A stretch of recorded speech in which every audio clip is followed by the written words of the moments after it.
Hi everyone, and welcome to this webinar on carbon removal in the hospitality sector. If I can ask you to move to the next slide, Christina, please. So we have a packed agenda today, as you can see. To start, I'll introduce you to the Sustainable Hospitality Alliance and what we're doing on climate action. And I'll then hand over to our panel of experts to share their knowledge and experience on carbon removal, including the various opportunities available, how it works, why it's necessary, and we'll also hear from a few people who have first-hand experience. We'll wrap up with an opportunity for you to ask questions through the chat box, and that's the plan for today. So I will start with an introduction to myself and to the Sustainable Hospitality Alliance. I'm Claire Whiteley, and I head up the environmental work that we do at the Alliance. As an organisation, we bring together engaged hospitality companies that use the collective power of the industry to deliver impact within local communities and on global issues. Our members make up about 30% of the global hotel industry by rooms, with 17 world leading companies that support our work. And our members cover a wide range of different types of hotel companies. So we range from the global brands who have thousands of hotels, through regional ones who have perhaps hundreds, down to our smallest member who has 3 hotels. So quite a broad subset of the industry. We also have affiliate members who represent other partners in hospitality, who are really helping us to further drive collaborative action on industry sustainability. And this includes real estate owners, investment funds, legal and consulting firms, all sorts of different organisations. So on the next slide, I can show you basically how we work with our members and our stakeholders to assess the key global challenges affecting our planet and its people. We prioritise our activities based on where the hospitality industry can really have a positive impact and collectively work together.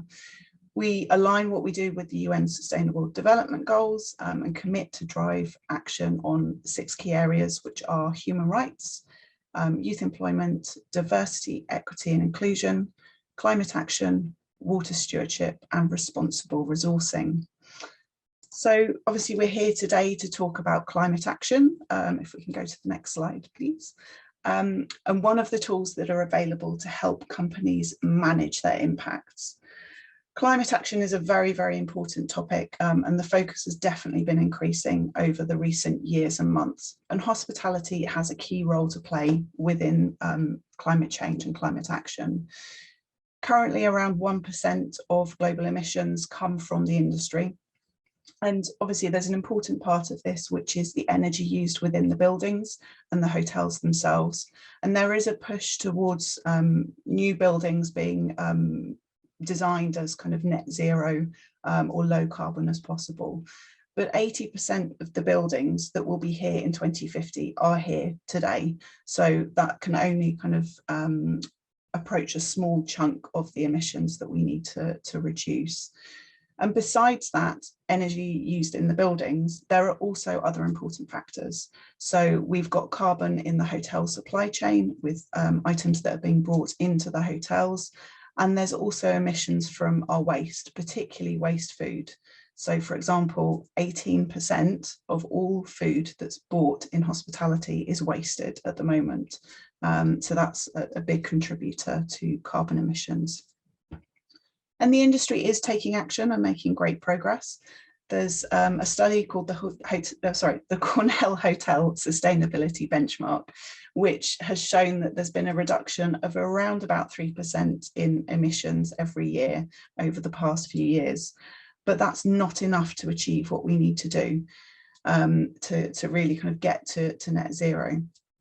The industry is stepping up, however, and taking action and making bigger and bolder commitments through the Glasgow Declaration for Climate Action in Tourism. And this is a catalyst to accelerate climate action and provide support to the tourism industry so that we can halve emissions by 2030 and reach net zero as soon as possible before 2050, which is what we all need to do as a global community, not just the hospitality industry. So on the next slide, thank you, it's important that hotels aiming to reduce their climate impacts start by decarbonising their own operations through energy management, efficiency measures, electrification of equipment, and generating or purchasing renewable energy. And there are various resources available to support hotels to do that. Within the Alliance, we have the Hotel Carbon Measurement Initiative.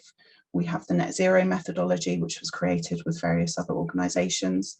And we've also recently released the Pathway to Net Positive Hospitality, which lays out the journey towards becoming environmentally net positive and provides practical guidance on what different stakeholders can do to get there.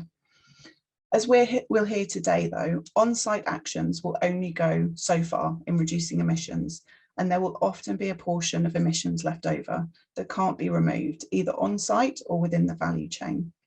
And that's where carbon removal, when done right, can really come into its own. So without further ado, I'd like to introduce our panelists for today's session.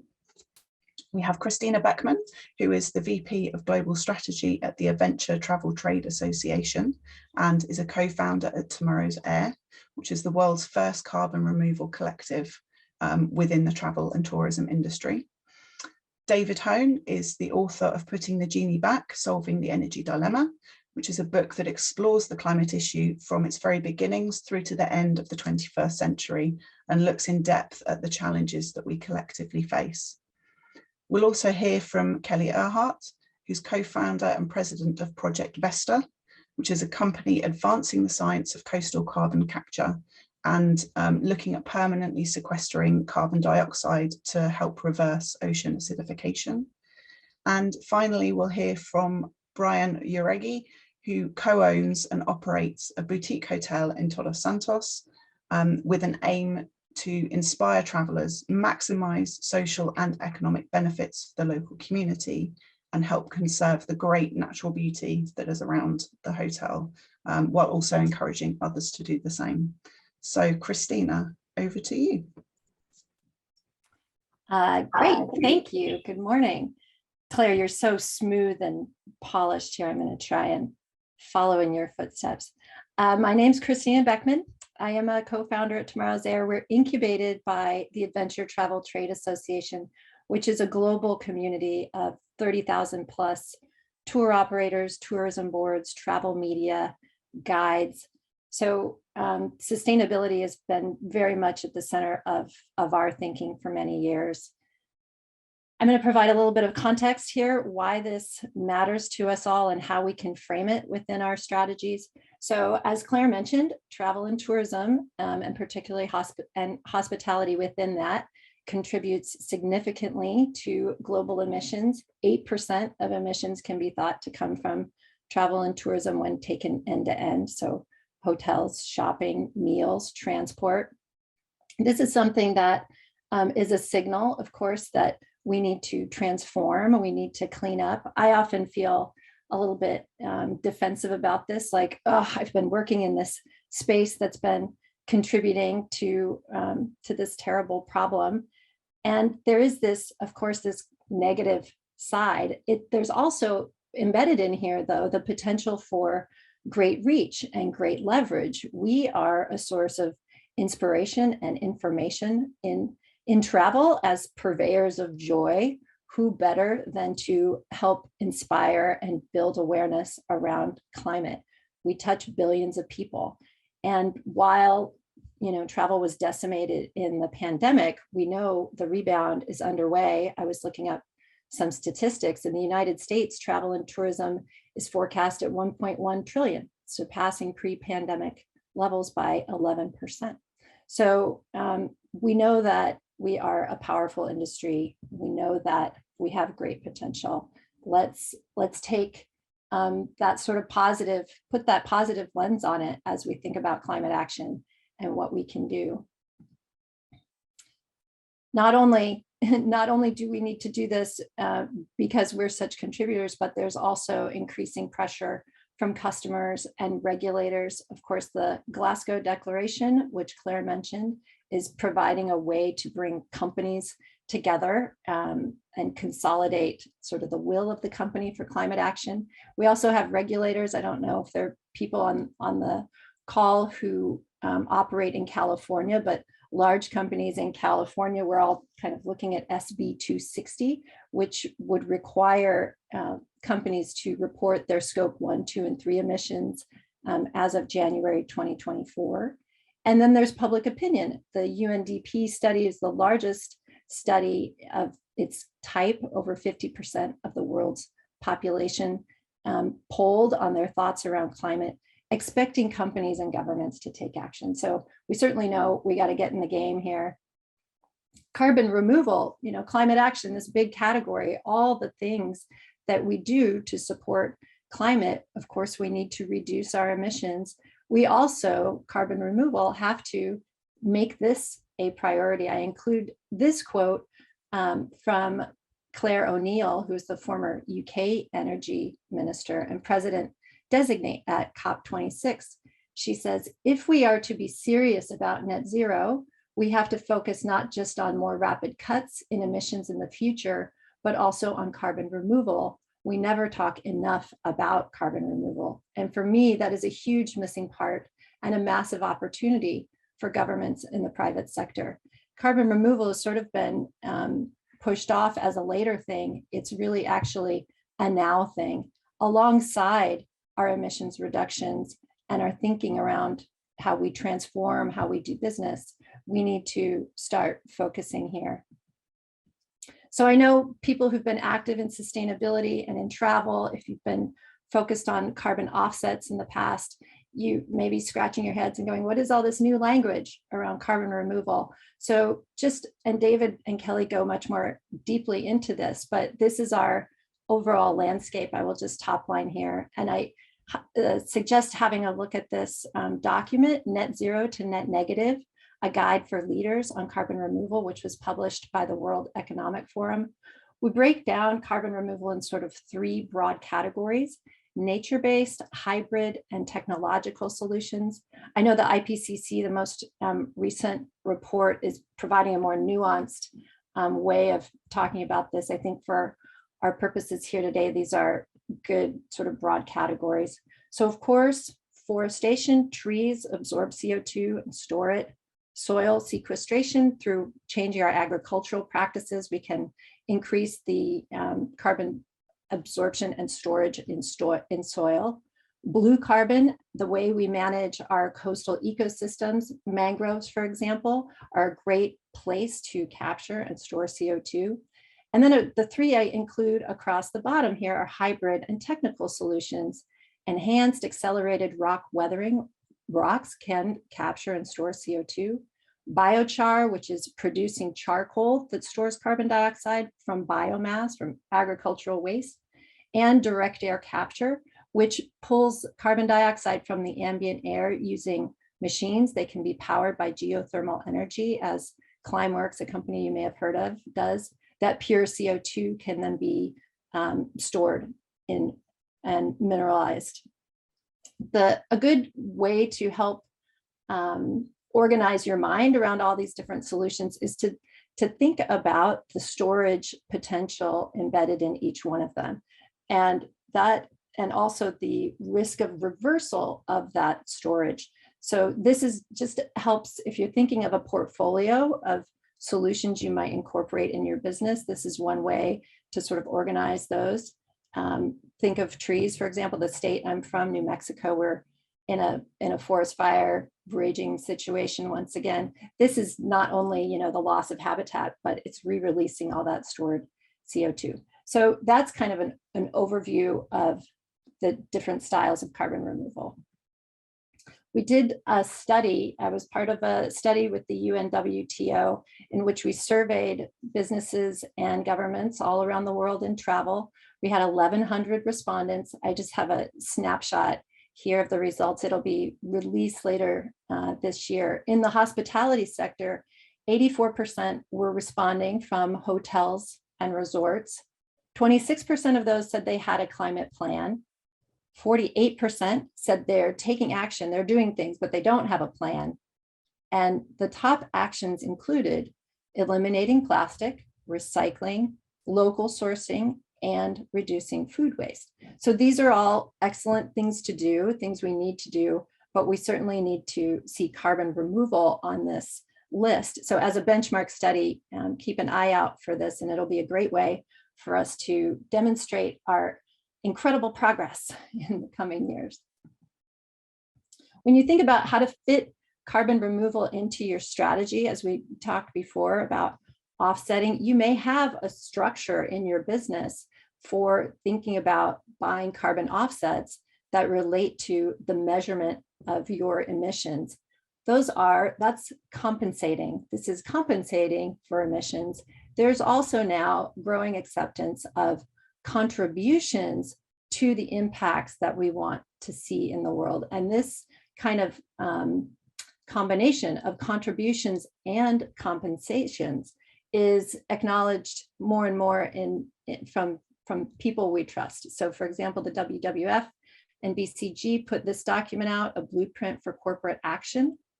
They say decoupling a financial commitment from a carbon dioxide metric means that companies can consider investing in high quality mitigation outcomes, emissions reductions, or removals of emissions from the atmosphere. So just to sort of flag this way of thinking about your strategy, you may have, a big effort going on where you're measuring emissions and looking at low cost offsets. You can also still contribute to carbon removal. Removals in many cases right now, some of the innovations we're talking about are expensive at this time.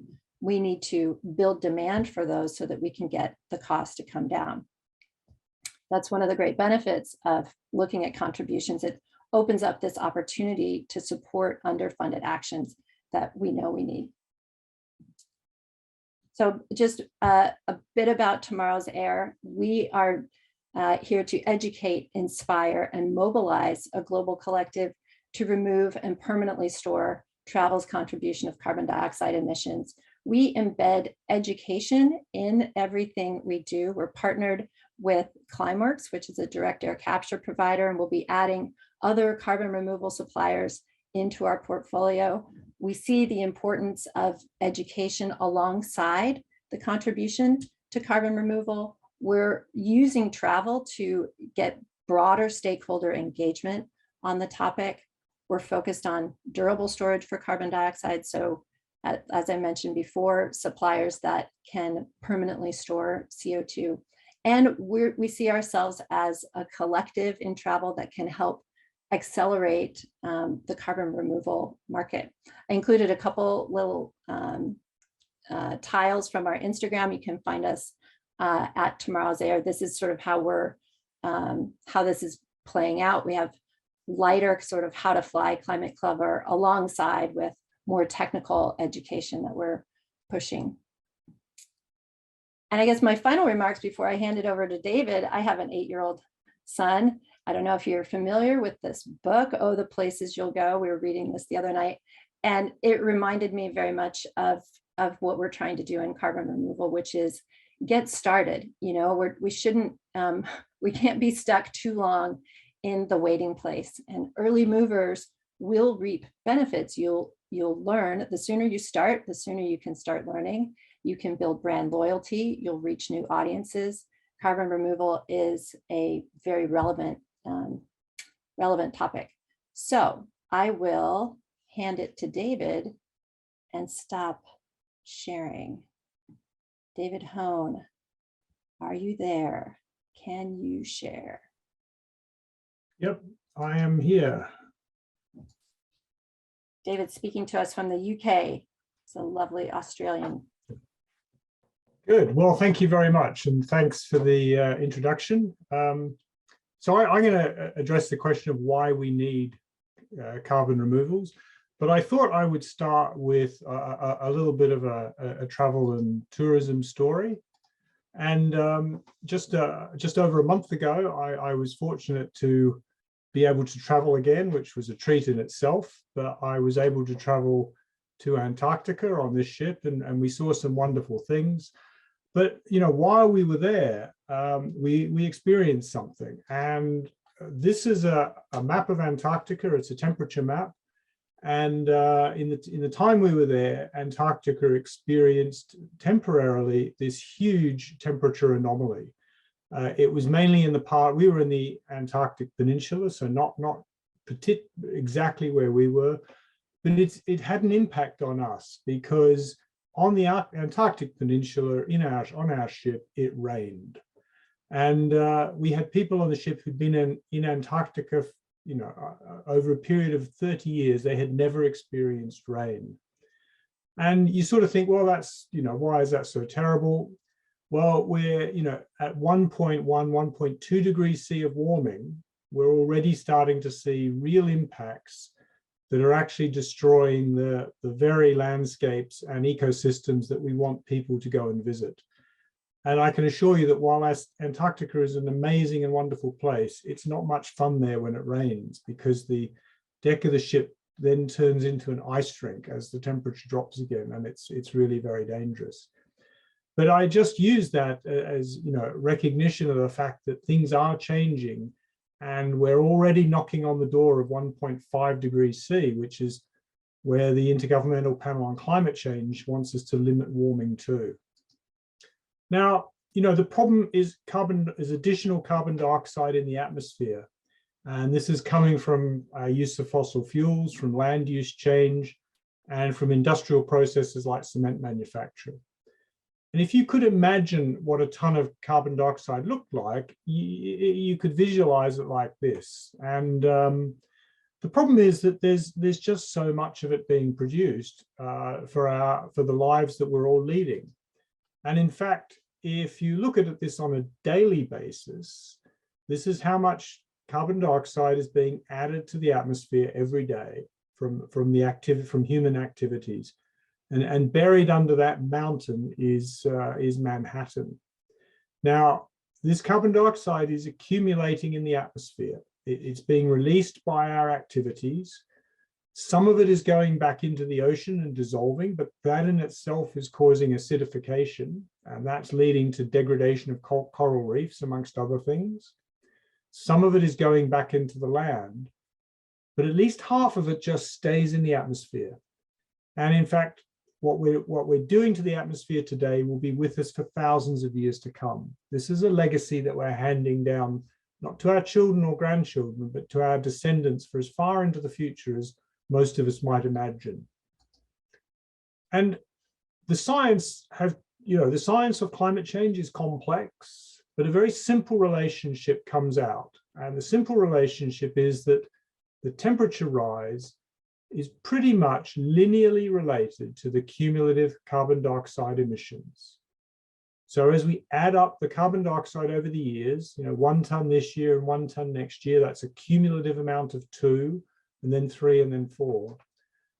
As we add up this cumulative problem, we raise the temperature of the planet, and we start to despoil the very environment that we're encouraging people to travel to. And of course, this simple relationship implies one thing, that to stop the rise in temperature, you have to bring the cumulative emission or the additional emissions to zero. So we can't go back to where we were, at least not yet, but we can stop emitting. And it's only when we stop emitting that we stop the rise in temperature. And hence the emphasis on zero and net zero emissions. Now, from where we are today through to a 1.5 degrees C temperature limit, which is what we're aiming for, there's not much more carbon dioxide that has to be added to the atmosphere. It's about 500 billion tons. Now, that sounds like an enormous number, but collectively, we're adding 41 billion tons per annum to the atmosphere. And the numbers that you're seeing on the screen pertain to the 1st of January 2020. Well, we're already nearly halfway through 2022. So in fact, the space that's left for 1.5 degrees C is now about 400 billion tons. And as I said, at the rate it's being added, remember the mound of carbon dioxide over Manhattan, at the rate it's being added, we're rapidly running out of time to limit warming to 1.5. And in the Glasgow Climate Pact at COP26, this was clearly understood, and we even had the politicians talking about carbon budgets, something that the climate scientists, I don't think, ever imagined even a decade ago when they first really introduced this concept to the world.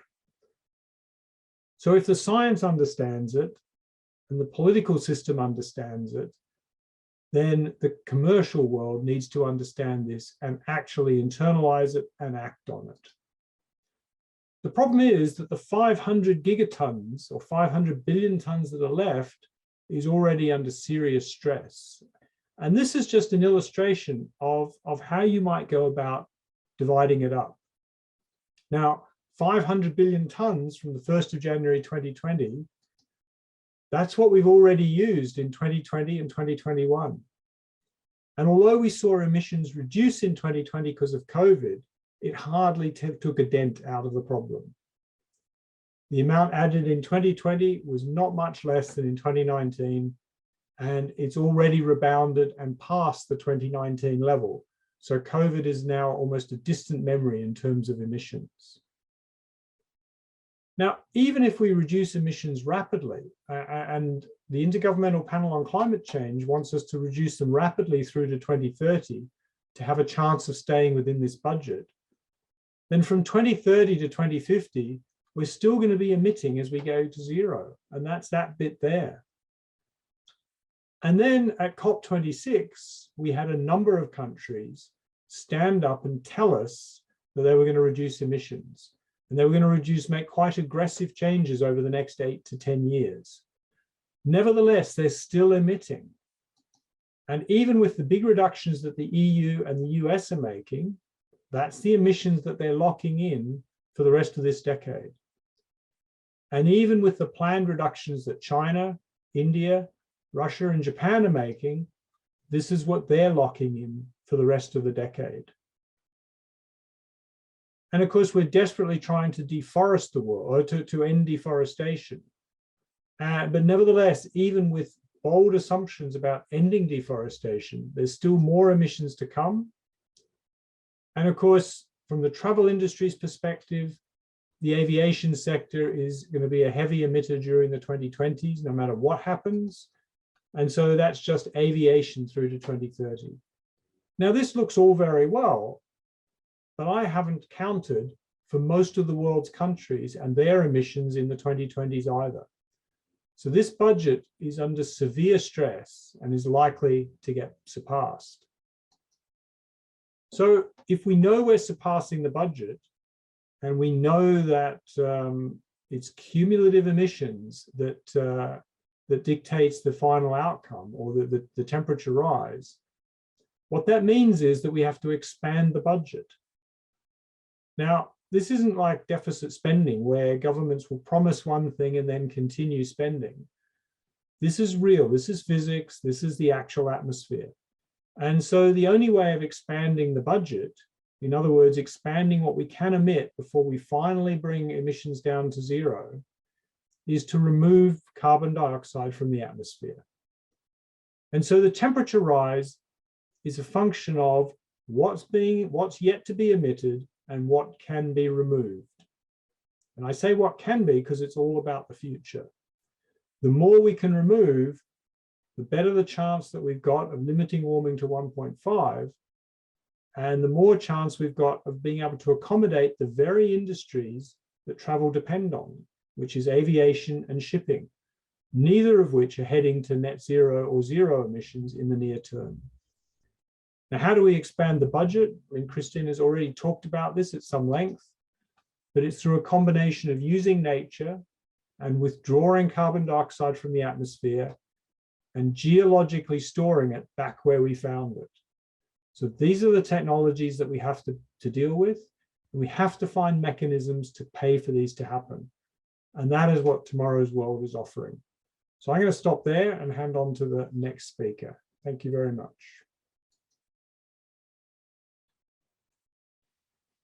Thank you so much, David. Kelly, you are up next. We will let you share your slides and turn ourselves off. Good morning, Kelly.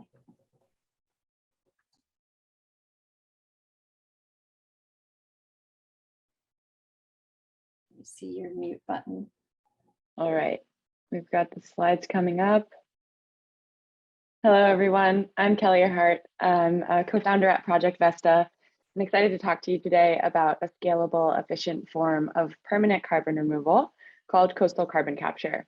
I'm incredibly grateful that Christina and David just set the stage so well for us to all understand the importance of carbon removals. Often when I speak to audiences about what we do, I need to set a lot of context, but that was really, really well done. So thank you all. So we're working on a process called coastal carbon capture that stands a chance to be billions of tons of carbon removal per year, which, as David mentioned, is ultimately what we need to actually meet our emissions targets. It's really important that today we're in solutions that truly can scale and solutions that are playing upon natural processes. So because we're all in the world here, we probably have seen the oceans are in trouble. They're facing acidification, warming, and stronger storm surges that are affecting our lives, our livelihoods, and the ecosystems that we critically depend on. Now, the oceans are also incredibly smart, and they have capturing carbon. The oceans naturally absorb carbon dioxide and convert it into rock through natural processes. But since the Industrial Revolution, have become about 30% more acidic. However, there's a way that we can actually reduce acidity, which helps the oceans safely store more carbon dioxide as bicarbonate through coastal carbon capture with olivine sand. And I'll get to exactly what that is in a moment, but just to zoom out and explain how the Earth actually typically captures carbon dioxide over long time periods. So we've talked a little bit about nature-based processes like tree planting and mangroves. These are processes that work on what's called the short-term carbon cycle. And what coastal carbon capture is working within is the long carbon cycle. The cycle that you see on the left here, where every time that rain comes into contact with rocks, a natural carbon dioxide removal process is catalyzed. That process takes millions of years to occur, where rain falls on the rocks, carbon dioxide enters the water as bicarbonate and flows into the ocean, where it's eventually used by corals and calcifying organisms in their skeletons and shells, and then over time is transformed into limestone. Now, what we're doing with coastal carbon capture is accelerating a really important part of that process, such that it can happen over the course of decades instead of millennia. And the way that we do that is we take olivine, which is an abundant, naturally occurring volcanic mineral. You've probably seen it on the Big Island of Hawaii if you've ever been to the Papakolea beach there. We grind it into a sand. We take that sand to coastal areas where it dissolves with the help of free wave energy and tides. As the olivine sand dissolves, it generates alkalinity in the form of bicarbonate, which is baking soda in the ocean. Kelly, that sorry, lowers ocean acidity locally. Yeah. Can we turn off your video? We are Sure. loving what you're saying, but there's a tiny lag. I think it might be better if you drop video. Great. Sure. Okay, I just dropped video. Yes, go back. Repeat step 2 and 3 here. Sure. So we take that sand to the ocean where it dissolves with the help of free wave energy, tides, and as it dissolves, it generates alkalinity, carbonate, which is baking soda. That is local ocean acidity and permanently removing and storing carbon dioxide from the atmosphere. So this is how we develop and execute on this permanent form of carbon removal. Now, one other component of our work is to collaborate with coastal communities. And again, as we all know, coastal communities are really on the front lines of climate change, experiencing it first and worst in the wake of sea level rise erosion. And they're experiencing stronger storms, they're experiencing the effects of ocean acidification. This is all present today, and by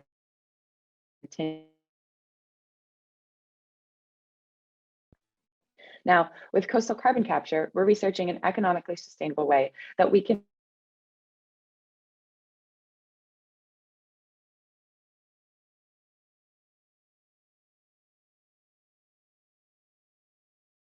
method, but also protect. And how we do that is we nourish coastlines with olivines. So coastal communities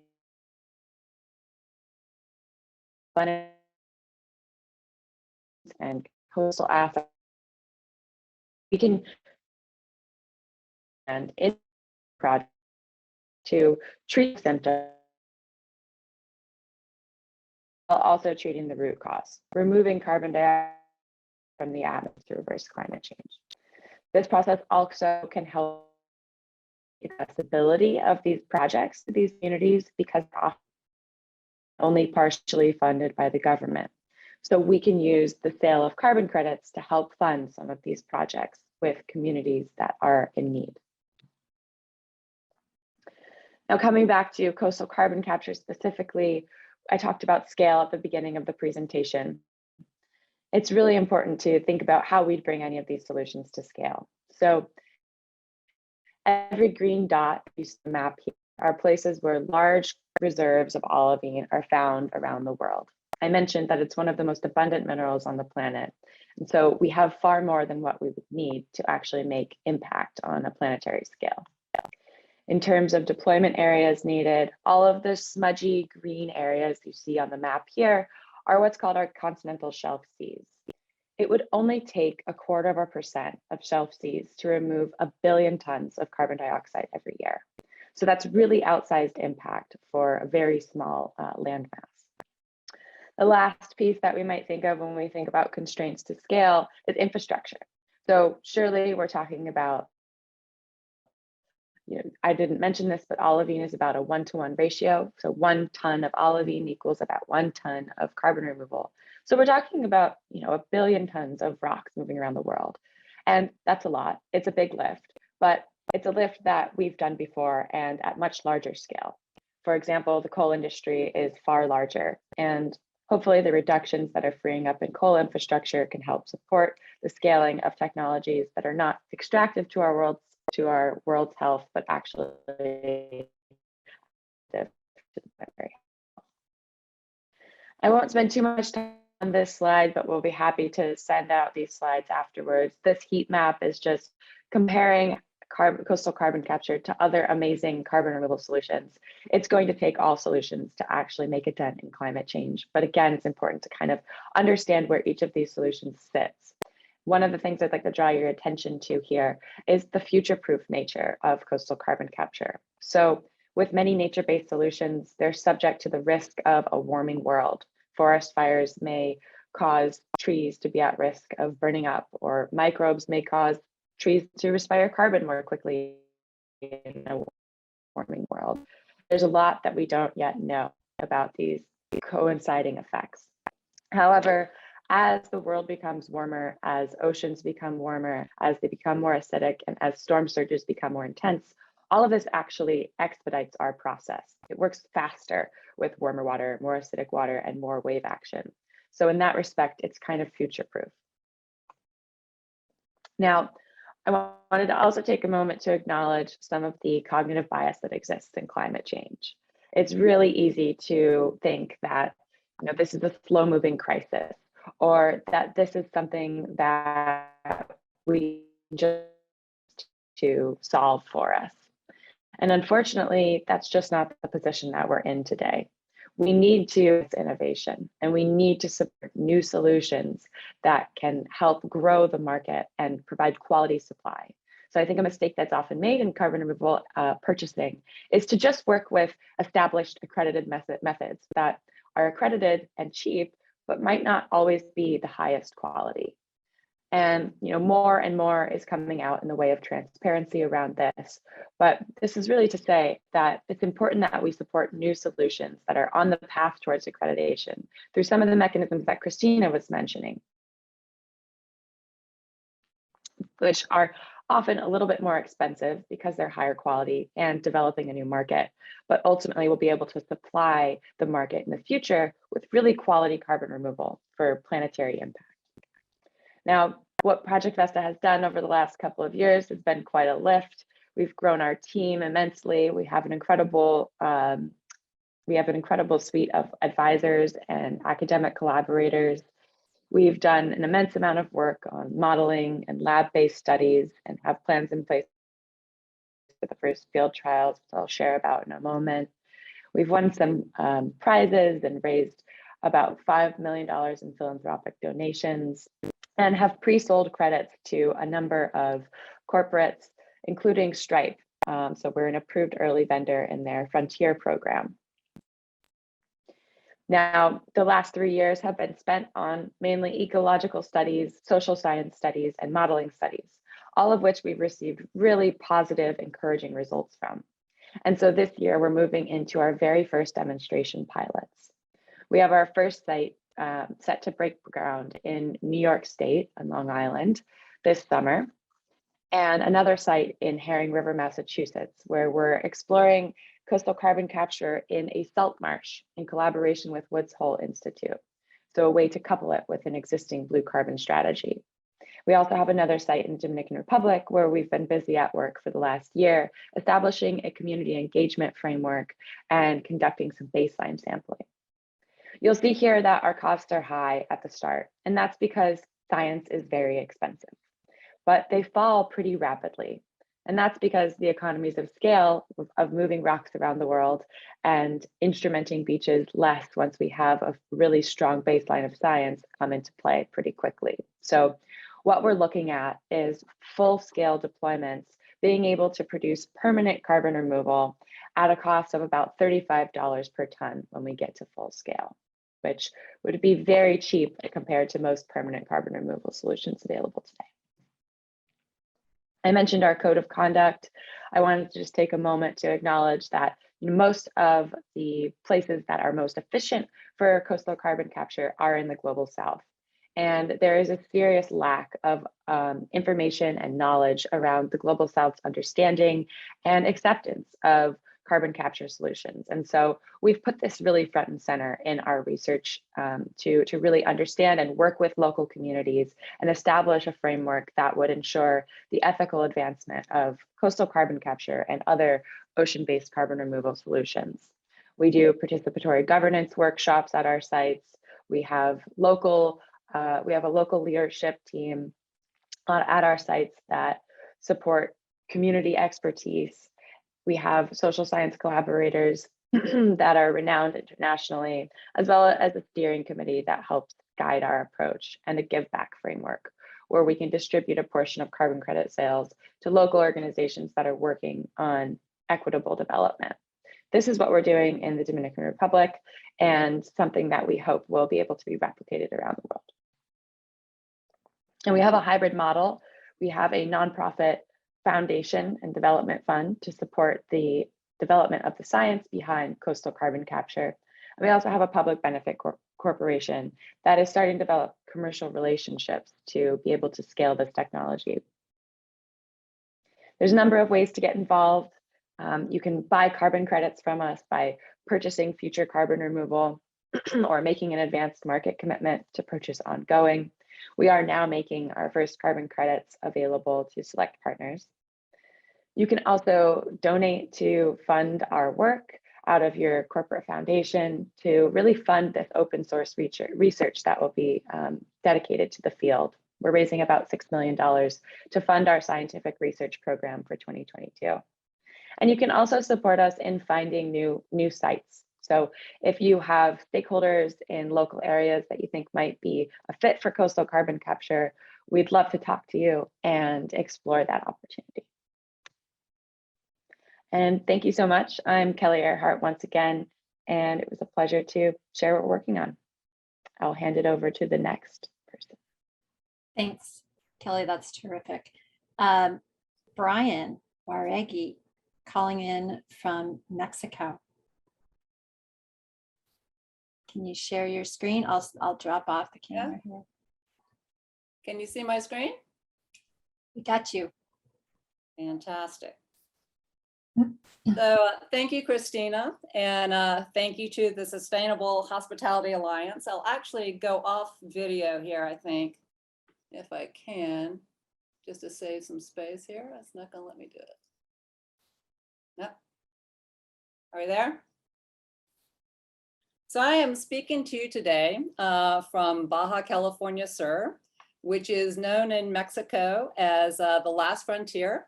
And it's not just because it was the last area to become a state, although it was in 1973.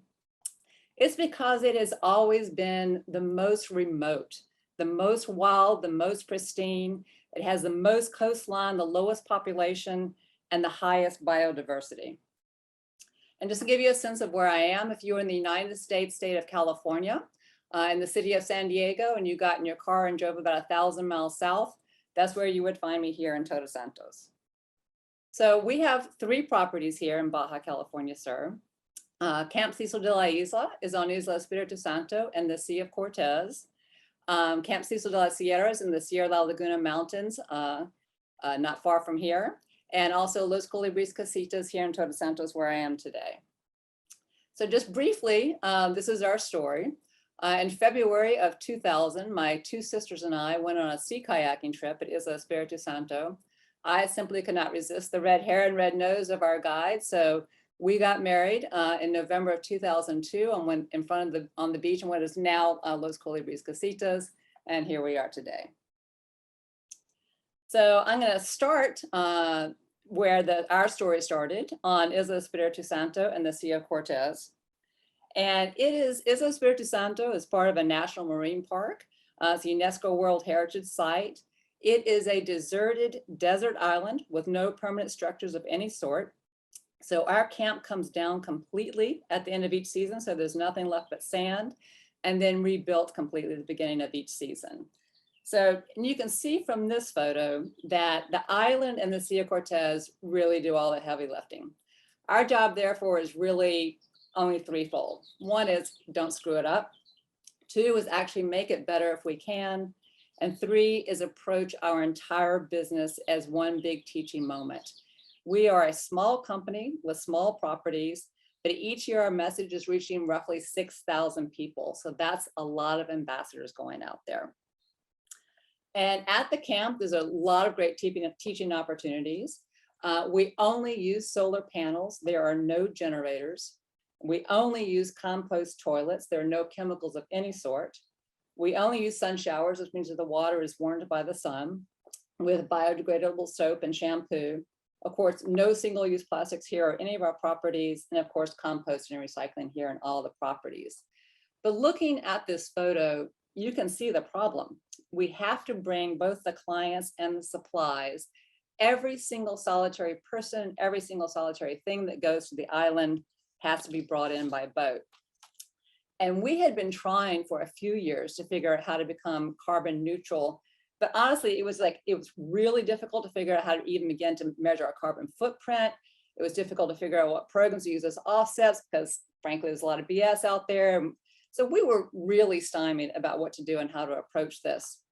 So we were super excited when during the height of the pandemic, Christina reached out to us through the Adventure Travel Trade Association about Neutral Together. And this is a program in partnership with South Pole that allows ATTA members to measure the carbon emissions using this incredibly handy dandy calculator, free, and then get a reduced rate per ton for carbon offsets. So it was like a miracle that we could finally calculate and afford to offset our carbon emissions. And just like that, we were carbon neutral.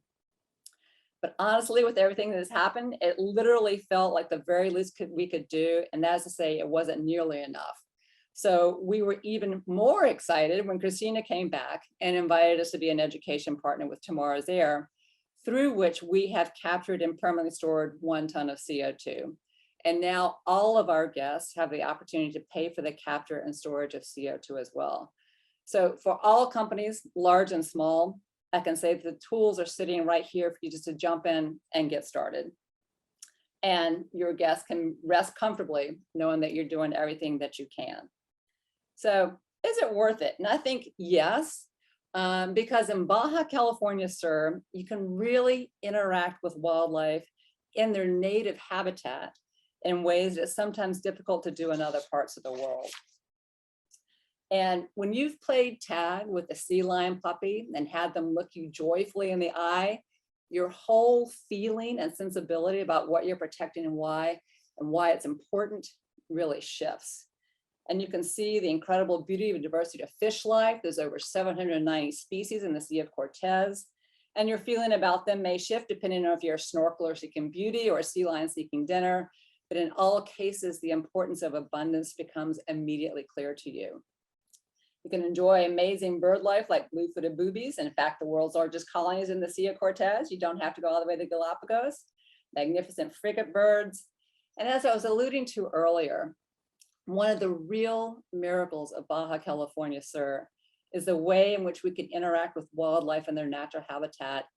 And honestly, there is nothing more thrilling than the way in which the whales of Magdalena Bay seek us out and seek to connect with us. This picture is actually of my sister Molly, and this whale came and stayed with her so long that we ended up naming her Sophie. So again, every time we go out, we're renewed with our sense of purpose about what we're protecting, and so are our clients. And on the island camp, the big question often is, what's for dinner? And usually what's for dinner is whatever the Pupo brothers have caught fresh that day. The Pupo brothers have been fishing the waters of the Sea of Cortez since they were 10 years old, and that is now a really, really long time ago. So from our viewpoint, conservation is not just about wildlife, but human life and culture too. And this is our cocky chef team taking what the Pupo brothers give them and building their reputation as the best restaurant in the vicinity of La Paz. So now I'm going to move on. Now we're going to go to the Sierra La Laguna Mountains in the lower part of the Baja Peninsula.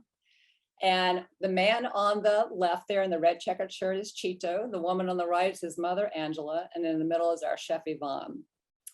And Chito is a climate change story. He says that about 35 years ago, things began changing in Baja California Sur. He said it used to rain every January and February, sometimes 3 times a week. But now there's only rain in the summer hurricane season. So without these rains, he can't keep as many cows, he can't get the cheese, and so on down the line. So when he looks at his family, he looks at his grandchildren, he really sees the future of his ranch, Rancho Santo Domingo, and ecotourism. Now, the Sierra La Laguna Biosphere Reserve is a wild, remote area that has seen very little ecotourism development. It's an incredibly biodiverse spot on the planet. There's an extremely high rate of endemism for both plants and animals, up to 40% for the plants in some parts. So it's truly a place worth learning about and protecting. And the Sierras are also where the populations of the lower Baja Peninsula get their water. So the fact that Chito is not getting enough rain for his cows has far-reaching implications for the entire population and future the development of the area. And it is another reason why we joined Tomorrow's Air as an education partner. And our tinted camp is in the huerta that Chito's grandfather planted for his grandmother. And again, it is our job, not screw it up, make it better if we can, and use it all as a teaching moment. So now I'm going to wrap up by bringing you to Todos Santos, which is on the Pacific side of the lower Baja Peninsula. And here at our boutique hotel, Los Colibris Casitas. And Los Colibris is on a hillside overlooking the Pacific Ocean, 70 miles of beach, freshwater lagoon, and palm oasis. And just like at the tenant camps, everything in our business here is a teaching moment. At Los Colibris, this comes in the form of water filtration systems, so there's no single-use plastic water bottles or single-use plastic of any sort. Rammed with construction for some of our casitas, which invites a lot of discussion about green architecture. And of course, we have garden roofs for the local plants. And of course, the solar panels actually provide shade, so everyone engages with them in one way or another. And we're always trying to engage our clients in fun things as part of this teaching effort. So everyone is invited to contribute to making our eco bricks in the kitchen with any disposable plastic they may have brought with them and they want to discard. And then they can take these eco bricks into mosaic arts classes and turn them into beautiful works of art. We've written books on the plants and wildlife of our area to help outline why they are all worth conserving. And we've put information on Tomorrow's Air and the room or tent binders of each of our 3 properties. And on every adventure listed on our website, there's a tile about tomorrow's air with a link for the guests to follow. And we try to lead on these issues within our community. Baja is a place where the desert meets the sea, so we are doing our best to keep the trash out of both. In 2018, we won a grant from the Adventure Travel Conservation Fund for Desplastificate to rid our towns of single-use plastic. And that was very successful. And we rolled that into the Zero Waste Alliance, in which we were working to keep the trash out of the town dump and build circular economies around that trash to support vibrant local businesses. And I'll stop there and hand it back over to Christina. Thanks so much. Brian, thank you so much for that presentation. David, Kelly, Claire, if everybody wants to come back on video, if you can. I know we have just 3 minutes left here for Q&A. I wanted to put, I will put everybody's contact information up so we can be sure you can follow up directly with folks if you don't get your question answered. What I loved about this presentation was the scope of the problem we got from David, the tools, Claire, that you're making available through the Hospitality Alliance, and Kelly, the innovation. So one of the questions I want to address came in from Henkel around what should we be doing with the cost of innovative carbon removal solutions and the capacity that we know is available today. He mentioned Climeworks carbon removal capacity at 4,000 tons and how to think about this. And I loved your slide that sort of showed how we can invest, we can build demand through our purchase of future credits. And it also goes back to what I was saying about contributions and compensations. And Brian's setup at her business is showing this compatibility of you can do offsets that are affordable and support projects you care about that are low cost today. And you can, in a separate lane of activity, choose to contribute to carbon removal projects and innovations that we know we need. So that's how I would address that question. I almost think of it as two separate lines of thinking within your climate strategy. That was one question we had that I thought was really good. And there was another one that Alice sent me through text. Oh, Kelly, this has to do with the environmental impact of breaking down and removing olivine stone. I bet you could talk for 20 minutes on that. Definitely, I'll share Kelly's information here also, follow up. But Kelly, if you want to quickly take that one. Oop, but you're muted. Can you hear me now? Yeah. Great. I answered that in the chat as well. Oh, good. The environmental Okay. impacts have been one of our main research areas, and to just give a short answer and then happy to talk more with anybody who wants to learn more. We've tested kind of all marine species against EPA standards to understand if there are any adverse effects. And in all of our lab-based and mesocosm studies, we have observed no adverse effects. And so now we're taking to field trials to continue this work. But so far, we've received very encouraging results that show that it'll be neutral or even positive to marine life by the reduction of ocean acidification. But one of our main research areas. Okay, Claire, do you have any parting words for us? We are at time. No, I would just, I guess I would like to say thank you very much to all the panelists for joining and for sharing their great knowledge and experience with everyone. And just a call to action to the industry, really. We need to take action on climate as soon as we can, move as fast as we can, and you know, carbon capture and carbon removal can be a part of that.